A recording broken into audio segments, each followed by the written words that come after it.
datang di Bincang Haru. Hari ini kami bergerak agak jauh nih dari markas kami biasanya di Ponorogo, yaitu kita menuju ke Yogyakarta. Nah, kita saat ini sedang berkunjung ke toko buku Berdikari atau rumah Berdikari, dan di sebelah saya udah ada Mas Dana Gumilar.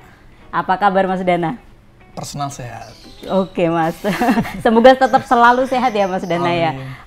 Toko buku Berdikari atau lebih suka disebut rumah Berdikari kali ya? Ya kalau di sini lebih ke rumah ya, rumah Berdikari. Kalau di online ya baru kita bicara TBO. TBO ya, toko buku online ya. Nah, boleh diceritain nggak sih Mas, gimana sih awalnya bisa membuat toko buku Berdikari? Saya dengar sih katanya udah dari kuliah dan mulai dari Facebook nih. Iya dari kuliah dulu, main dari kuliah ya biasa. Masih di Jogja kan banyak ya yang seperti itu ya. Dari kuliah udah mulai ngerintis berbagai hal. Dulu itu kan saya nggak suka baca, ya.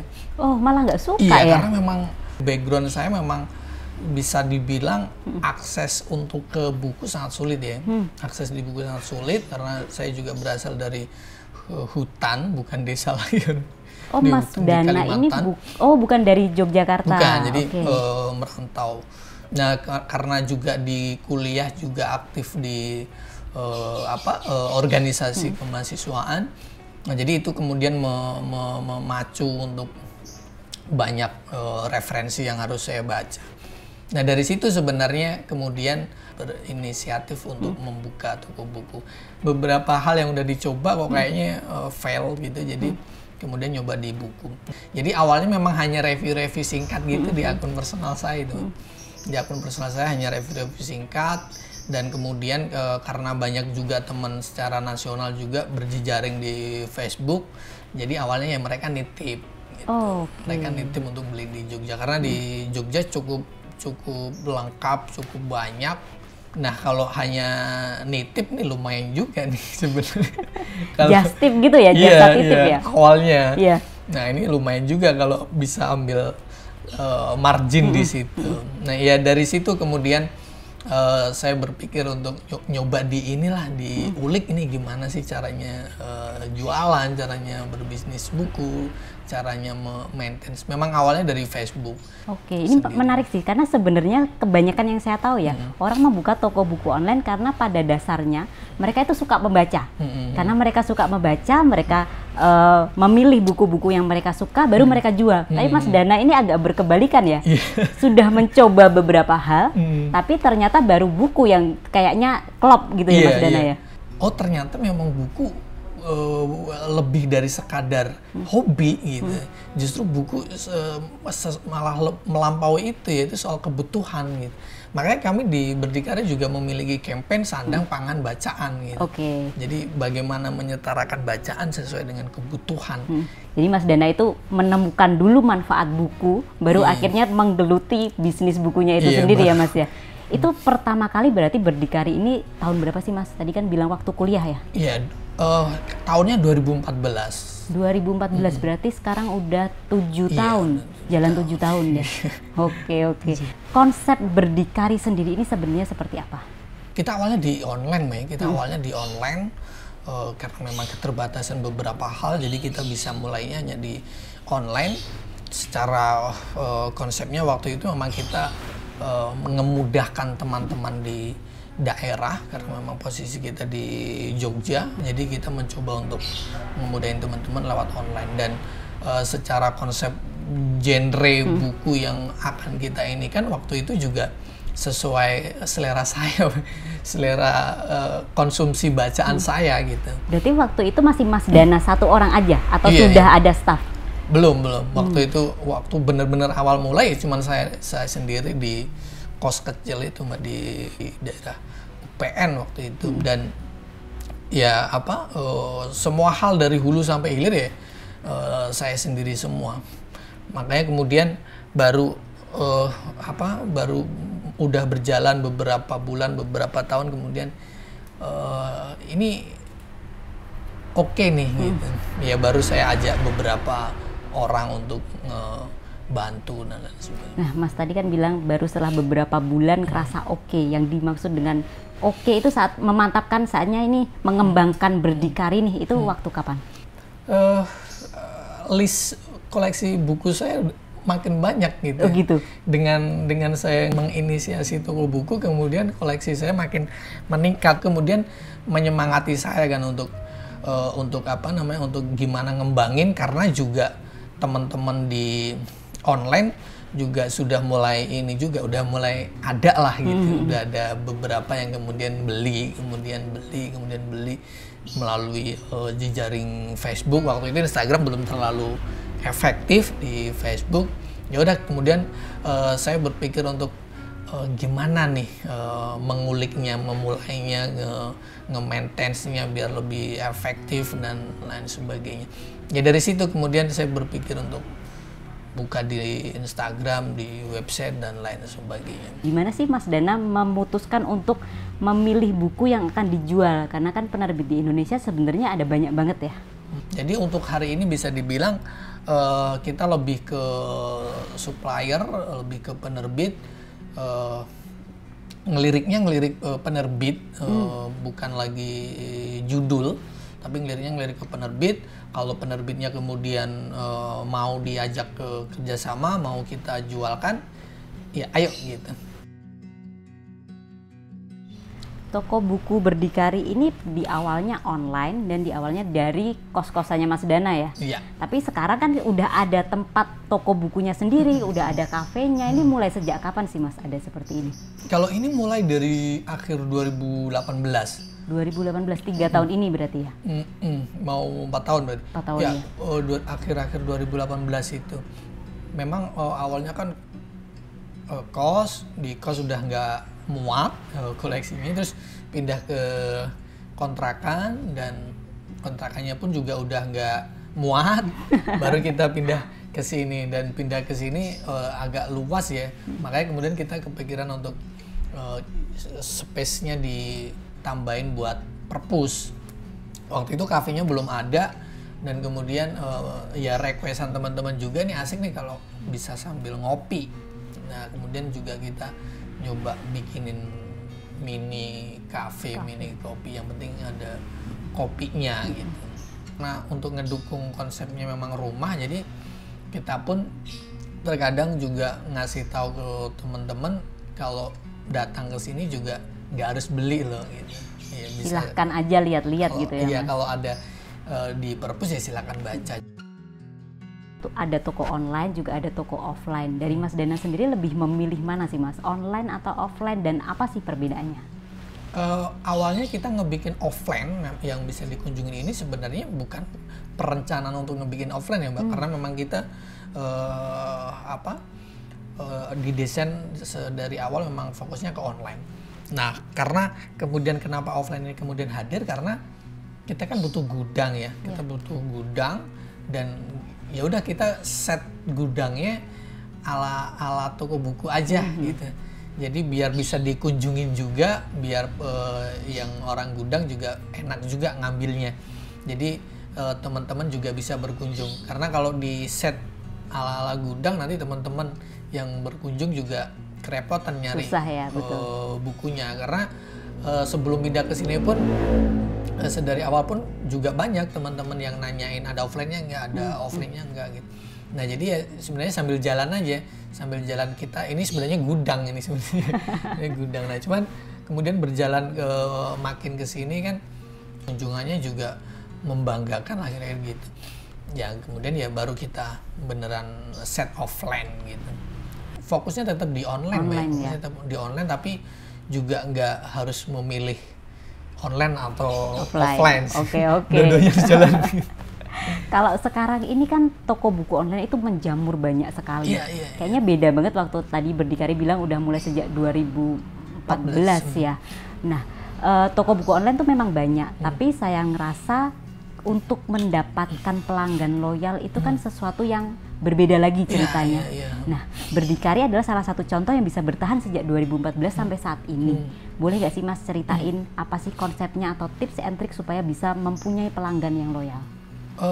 Itu juga sampai hari ini pun kami masih mencari-cari Mbak ya, mencari-cari formulanya ya, karena memang sangat sulit. Betul kata Mbak Lia, memang saat ini sulit banget untuk mencari pelanggan loyal, itu memang sangat sulit. Artinya sekarang kita hanya berbicara, kita nawarin apa nih gitu. Untuk hari ini Berdikari banyak hal ya Mbak ya, yang untuk membuat mereka nyaman atau tetap menjadikan Berdikari sebagai toko buku langganan ya, karena nggak hanya sekadar beli. Kita juga menyediakan fitur untuk member, ada poin, ada diskon ulang tahun, ada kemudahan untuk bertransaksi. Kalau di marketplace agak susah hubungannya karena ada pihak ketiga, kalau di tempat kita kan lebih longgar. Juga ada misalkan bikin reels, bikin ulasan, itu juga bisa dapat poin. Jadi untuk hari pun juga banyak beberapa pelanggan yang kemudian membeli buku itu tidak penuh gitu, karena poinnya ada diskon dan poinnya bisa ditukarin. Berarti kan ini banyak repeatnya. Tapi yang saya lihat dari sosmednya Berdikari ini emang menarik banget ya. Ada yang di-post di sosmed itu sering sekali untuk mematik diskusi. Iya. Konsepnya sendiri seperti apa Mas Dana? Kita punya rule-nya itu empowering people to think gitu. Nah itu untuk gimana kita set si konten-konten di medsos itu untuk memantik diskusinya, karena memang sedari awal pun kita pasti kalau misalkan bikin quote deh gitu, misalkan kalau bikin quote itu pun gak hanya sekadar quote bagus kemudian kita share. Ini memantik enggak nih gitu, memantik diskusi enggak nih, ini memantik pikiran enggak nih gitu. Kalau enggak ya enggak kita hapus. Itu satu. Kemudian yang kedua, apa yang kita post pun pasti ada bukunya gitu. Apa yang kita post pasti ada bukunya, karena kita menginginkan baca selengkapnya di buku ini gitu. Karena memang ya kalau di konten kan cuman sedikit kan. Dan itu cukup berhasil untuk naikin follower ya. Yang belum cukup berhasilnya ya konversinya. Tapi orang jadi penasaran sih memang ya Mas ya, saat di media sosial lihat cuplikannya, terus akhirnya mereka tertarik untuk membeli bukunya. Kalau timnya Mas Dana sendiri sebenarnya ada berapa sih Berdikari? Kalau sekarang timnya ada 10 untuk di tim marketingnya, untuk konten dan lain sebagainya. Yang khusus ada 1. Cuman karena saya juga aktif di situ ya, terkadang saya ngebantuin di situ.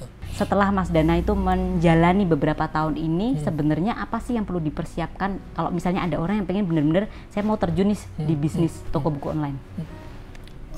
Ini kan udah 7 tahun Mbak ya. Kalau tidak salah saya di umur 5 tahun itu udah memantepin diri sih bahwa oke nih, aku hidup di buku nih gitu. Itu adalah pijakan atau memantik saya juga untuk ini harus bertahan gimana, ini harus tumbuh gimana, ini menghadapi gelombang seperti ini gimana, karena memang sudah memantapkan diri untuk hidup di situ gitu. Berarti ketekadnya ya Mas ya, yang paling utama itu berarti. Iya. Oke Mas Dana, tadi kan udah yang poin penting untuk membuka toko buku online adalah tekad. Tapi kalau kita ngomongin modal nih, sebenarnya berapa sih seharusnya kita siapkan untuk kayak memulai? Iya. Justru hari ini kan Berdikari hari ini mengubah model atau bisnisnya Mbak ya, strategi bisnisnya kan kita ubah ya Mbak. Justru malah kalau hari ini bisa kita lihat sebenarnya bahkan tanpa modal itu pun bisa gitu. Berdikari kan juga ada platform, ini sedikit promo Mbak ya. Berdikari juga ada platform reseller kan, Berdikari ada platform reseller dan itu modalnya hanya membeli member hanya 100.000, dapat member ya udah, nanti nggak perlu kulakan, nggak perlu belanja buku dan lain sebagainya, tinggal teman-teman tinggal aktif untuk ngepost, menawarkan ke teman-temannya, kalau ada yang beli ya nanti kita dropship dari platform Berdikari. Berarti bisa dropship ya Mas? Iya, nah itu salah satu cara Mbak, salah satu cara untuk maksudnya menghemat modal menghemat modal ya. Kalaupun nggak dengan Berdikari pun juga penerbit-penerbit sekarang kan juga terbuka ya, dengan sistem kerja sama mau reseller atau dropship atau seperti apa, itu kan sekarang terbuka banget. Nah bagi kalian yang pengen membuka toko buku online, dari Mas Dana tadi ternyata membuka peluang nih Berdikari, tinggal pergi ke websitenya lalu daftar jadi member ya Mas ya. Setelah itu bisa dropship ataupun menjadi reseller. Karena sebenarnya di zaman sekarang ini untuk memulai bisnis toko buku online itu sebenarnya gampang banget seperti yang tadi disampaikan Mas Dana. Oke Mas Dana, selama membuka Berdikari ini ada nggak sih kendala-kendalanya? Kalau tadi kan kita ngomongin hal-hal yang seneng-seneng aja nih, kendalanya ada nggak sih? Pasti ya, pasti ada Mbak ya, pasti ada. Salah satu kendala yang membuat saya agak frustasi ya karena memang saya tidak memiliki background ke bisnis gitu. Dan memantapkan diri di buku berarti saya juga harus berpikir secara bisnis juga, dan saya tidak memiliki background di situ baik secara akademik ataupun keluarga, dan sehingga mau tidak mau ini berbisnis sambil belajar gitu. Jadi banyak hal di jalan ketemu, aduh ini kok nggak tepat, ini kok nggak tepat, ini kurang begini kurang begitu ya itu yang membuat saya agak frustasi, dan kendala besar kami di situ. Saya jadi penasaran, kalau misalnya dulu nggak nyemplung di buku, sebenarnya cita-cita Mas Dana ini apa sih? Jujur, saya itu kan kuliah di Jogja itu Mbak, kuliah di Jogja itu karena ada punya rencana pengen jadi asisten di kebun gitu. Oh gitu. Karena sebelum kuliah itu ada sempat kerja gitu, sempat kerja di kebun, karena nggak naik-naik nih ininya jabatannya, ini deh kuliah. Gitu. Nah lulus kuliah pengennya jadi asisten gitu, asisten di kebun. Karena memang hidup lahir dan besar kebun Mbak ya, jadi pengennya di kebun. Nah cuman karena ya Jogja mengalihkan pandangan ya udah deh, jadi ketemunya di buku, nggak jadi deh ke kebunnya nggak jadi ya. Gitu. Asisten, jadi cita-citanya beda lagi sih. Oke Mas Dana, punya rekomendasi buku favorit Kak? Ya. Karena favorit saya di filsafat Mbak ya. Jadi rekomendasinya ya sejarah filsafat barat. Ada nggak bukunya? Mungkin bisa di... Kayaknya lagi nggak ada. Kayaknya lagi nggak ada sejarah filsafat barat, terus Nietzsche, Beyond Good and Evil, terus Budi Hardiman. Selebih ke penulisnya Romo Hardiman, terus Setio Wibowo. Filsafat kalau ke Sospol lebih banyak ke Chomsky sih Mbak. Pertanyaan terakhir nih, kedepannya masih pengen mencapai apa sih di Berdikari ini? Ya, 2020 itu harusnya salah satu plan kami itu kita mau ngebuka cabang itu. Plan kami di 2020 itu mau ngebuka cabang di beberapa titik. Waktu itu rencananya ada 5 titik. Di Jogja atau di luar Jogja? Di luar Jogja. Di luar, waktu itu plannya hanya untuk stokis, untuk biar lebih hemat dan biar lebih cepat pengiriman. Nah, cuman karena memang 2020-2021 sepertinya hilang itu dari kalender.